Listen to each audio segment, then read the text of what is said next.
এটা একটা অ্যাচিভমেন্ট আছে গত অভিযানের। আমার ভালো লাগছে যে আপনাদের কাছে সবার লেটেস্ট ভাড়াটা আছে। গতবার এসে কিন্তু আমরা অনেক জায়গায় 2022 সালের ভাড়া পেয়েছিলাম, পেয়েছি না? কিন্তু 24 এপ্রিলে একটা ভাড়া হয়েছিল, যেটা নির্ধারণ হয়েছিল, যেটা আপনারা কেউ জানতেন না। আমরা অভিযানে আসার পরে, আমরা ব্যবস্থা গ্রহণ করার পরে আপনারা জেনেছেন এবং আপনারা 25 মের 25 সবচেয়ে লেটেস্ট ভাড়াটা আপনারা এখানে তালিকাটা রেখেছেন। তাহলে এটা তো অবশ্যই একটা অ্যাচিভমেন্ট।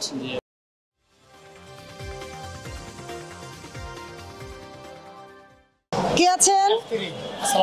ভোক্তা অধিকার, এটা কোথাকার পরিবহন? সায়রা পরিবহন। আপনি টিকিট কিনতেছেন? টিকিট পাননি? ও পছন্দ করতেছেন। রেটটা দেখি। বিআরটি এর রেট কোথায়? কোথায় যাত্রী কোথায়? আপনি কই যাচ্ছেন? সাতক্ষীরা। আপনার টিকিটটা দেখি।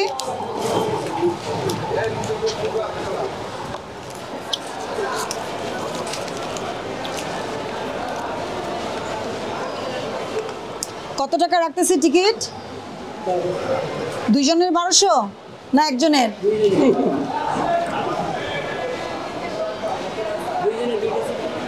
আচ্ছা,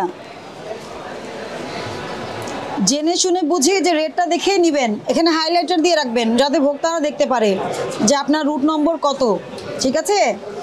আর এটা অবশ্যই বলে দিবেন আগের ভাড়া পরের ভাড়াটা আইনে আমলযোগ্য না। আমলযোগ্য হচ্ছে যেটা বিআরটি এর রেট, এর চেয়ে 1 টাকাও বেশি রাউন্ডও করা যাবে না। বোঝাতে পারছি? আর একটা বিষয় সবার জন্য সতর্ক করছি, কি করবেন?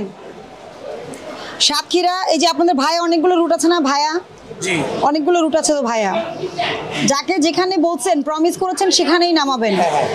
বিভিন্ন পরিবহনের কমপ্লেইন থাকে, আপনারা গাবতলী বলে আরামবাগ নামান, আরামবাগ বলে সায়দাবাদ নামান, সায়দাবাদ বলে মহাখালী নামান এবং মাঝরাতে এই কাজটা করেন। এই জন্য কিন্তু কয়েকটা পরিবহনকে আমরা জরিমানা করেছি। আপনি যেখানে বলছেন ওনাকে নামাবেন সেখানে না নামিয়ে, মানে সেখানে নামানোর জায়গা থাকতে হবে ডেফিনেটলি। আপনি আইন ভঙ্গ করে তো যে কোনো জায়গায় নামাতে পারবেন না, যেটা আপনার স্টপেজ ওখানেই নামাতে হবে। বুঝাতে পারছি? তাহলে এই বিষয়গুলোকে যাতে আপনারা এই বিষয়গুলো কি করবেন, সচেতন হবেন। আচ্ছা, নিয়ম মেনে চলেন, ঠিক আছে? ধন্যবাদ। ঠিক আছে, ভোক্তা অধিদপ্তর থেকে আসছি মনিটরিং এ। গত মাসে গত ঈদে তো এসেছিলাম। আচ্ছা, এটা একটা অ্যাচিভমেন্ট আছে গত অভিযানের। আমার ভালো লাগছে যে আপনাদের কাছে সবার লেটেস্ট ভাড়াটা আছে। গতবার এসে কিন্তু আমরা অনেক জায়গায় 2022 সালের ভাড়া পেয়েছিলাম, পেয়েছি না? কিন্তু 24 এপ্রিলে একটা ভাড়া হয়েছিল, যেটা নির্ধারণ হয়েছিল, যেটা আপনারা কেউ জানতেন না। আমরা অভিযানে আসার পরে, আমরা ব্যবস্থা গ্রহণ করার পরে আপনারা জেনেছেন এবং আপনারা 25 মের 25 সবচেয়ে লেটেস্ট ভাড়াটা আপনারা এখানে তালিকাটা রেখেছেন। তাহলে এটা তো অবশ্যই একটা অ্যাচিভমেন্ট। আচ্ছা, আপনাদের দিক থেকেও এটা ভালো। আচ্ছা, রেট বলেন, কোন রেটে কোন লাইনে যাচ্ছে? আমাদের এখানে আছে রংপুর আছে, তারপর আপনার নীলফামারী আছে, সৈয়দপুর দিয়া পঞ্চগড় পর্যন্ত, ঘোড়াঘাট দিয়ে করা আছে, সৈয়দপুর দিয়ে আছে। এখন বর্তমানে কোন কোন কাউন্টার, মানে কোন কোন রুটের টিকিট আছে আপনার কাছে? একটু দেখি, আমরা টিকিটগুলো দেখি আর আপনার সফটওয়্যারে দেখি। হ্যাঁ দেখান। ঢাকা পঞ্চগড় কত? 1220। একটু দেখান। ঢাকা পঞ্চগড় আছে 1200 টাকা। আবার এই যে এখানে আছে ঢাকা ঠাকুরগাঁও রানী শঙ্কর, যেটা ওটা 1150 টাকা। বিআরটি রেট অনুযায়ী সঠিক? এটাতে একটু কম আছে আমাদের 2 টাকা। আচ্ছা, 1 টাকা বেশি নিলেও সমস্যা, কম নিলে সমস্যা নেই। বুঝতে পারছেন? তাহলে নিয়মটা মেনে চলবেন, কারণ অলরেডি কিন্তু অনেকবার জরিমানার আওতায় চলে এসেছেন। অফিসে হিয়ারিংয়েও প্রচুর জরিমানা হয়েছে। একটু সচেতন থাকবেন, ভোক্তাকে তার পণ্যটা বুঝিয়ে দিবেন। লাগেজগুলো কিভাবে দেন আপনারা? আমরা লাগেজের টোকেন দিয়ে দেই। টোকেন দিয়ে দেন না? একজনেরটা আরেকজনকে দিয়ে দেয়, রাস্তার মাঝখানে নামায়। আরেকটা কি কমপ্লেইন থাকে, আপনারা যেইখানে নামাবেন বলেছেন ওখানে নামান না। রাতের বেলা, মাঝরাতে হঠাৎ করে গাড়ি চেঞ্জ করে দেন। এই পরিস্থিতিগুলো যাতে না হয়, তাহলে কি করতে হবে? কি করতে হবে?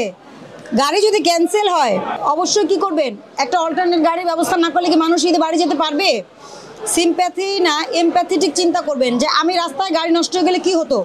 আপনারা জানি অনেক কিছু হয়তো ইচ্ছাকৃত করেন না, কিন্তু এটা ব্যাকআপ রাখবেন যাতে ভোক্তাদের কষ্ট কম হয়। ঠিক আছে, এটাই আমাদের প্রত্যাশা। আপনাদের ধরপাকড় করা কিন্তু আমাদের উদ্দেশ্য না। এই যে আজকে আপনার সবকিছু ঠিক আছে, আমি ধন্যবাদ দিয়ে চলে যাব, সমস্যা তো নাই। ধন্যবাদ আপনাকেও। ঠিক আছে, অবশ্যই নিয়ম মেনে চলেন। নিয়ম মেনে চললে সহযোগিতা পাবেন। ঠিক আছে, ভোক্তা অধিদপ্তর থেকে আসছি, সহকারী পরিচালক আমি ফাহমিনা আক্তার। হ্যাঁ, আপনাদের রেটটা দেখি।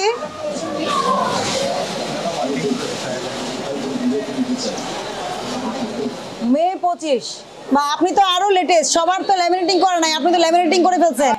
ঢাকা টু কালীগঞ্জ ভাড়া 1030, আর ঢাকা টু সাতক্ষীরা 960। আমি একটু ডেমো টিকিট দেখব, এটা কি অনলাইনে নাকি অফলাইনে? অফলাইনে বিক্রি করতেছেন, একটু দেখি। 1/6/25, 10টা টিকিট 990 করে। রেট কত? দেখো কালীগঞ্জ, দেখো কালীগঞ্জ কিনা। কালীগঞ্জ, কালীগঞ্জেরই টিকিট বিক্রি করেছেন, এটা কত? এটা 1000 করে বিক্রি করছেন। নিয়ম মেনে যদি চলেন, এই যে এরকম লিখবেন না, মানে অ্যাটলিস্ট করা যায় না তো। না, এটা হয়েছে কি অনেক সময় যাচ্ছে আমি রানিং টিকিটের সময় তো একটা টিকিট আসছে লিখছি ওটা রানিং একটু হয়ে গেছে এটাই। আর যাই হোক, এটা একটু কারণ কি, আপনি এই জিনিস যে 1000 লিখছেন, এটা প্রমাণ করতে আপনাকে অনেক বেগ পেতে হবে, ঠিক আছে? এগুলো এত এই যে ফ্লুইড দেওয়া কেন, এগুলো ফ্লুইড দেওয়া কেন? বুকিং থাকে তো, নাম্বার দিয়ে বুকিং থাকে তো, হ্যাঁ। ওটা যে সময় আসে সেটা মুছে দিয়ে দিই। তাই সাভার থেকে টিকিট দিয়েছেন? সবার থেকে উঠবে। সাভার থেকে উঠবে। ভোক্তারা যাতে সুন্দর সেবা পায়, সঠিক সেবা পায়, এটাই তো আপনাদের কাছে প্রত্যাশা, ঠিক আছে? নিয়মের মধ্যে থাকেন, ধন্যবাদ দিয়ে চলে যাব, ঠিক আছে? আর নিয়ম ভঙ্গ করলে কি হবে? শুধু জরিমানা না, আর অনেক ব্যবস্থা আছে আইনে। হ্যাঁ, ঠিক আছে।